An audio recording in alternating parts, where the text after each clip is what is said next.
Want the inside scoop on what's new in Power BI this February 2026? From smarter Copilot experiences to more flexible report interactions and stronger modeling capabilities, this month's updates are packed with enhancements that make building and exploring data even better.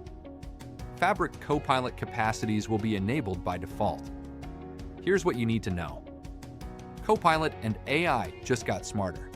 The Copilot character limit has increased to 10,000 characters across all surfaces, standalone, report pane, apps, mobile, and embedded. This means you can now write longer, more detailed prompts to get richer, more precise AI-powered insights. Reporting Input Slicer Upgrade.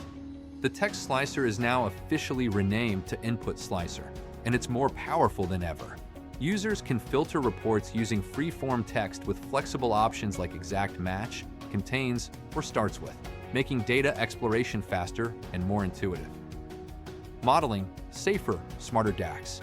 A new DAX function, table of, joins name of as its companion. Together, they make your DAX formulas more resilient by referencing model objects that automatically adapt to renames, reducing fragile text-based logic and improving maintainability. Visualization, PyPro Filter. PyPro Filter enhances pie and donut charts with advanced labeling and category-level reference markers. This gives users better performance context and the ability to interact directly with chart data.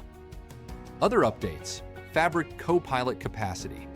Fabric Copilot Capacity allows organizations to centralize Copilot usage across Power BI Desktop, Pro, and Premium per user workspaces into one designated capacity.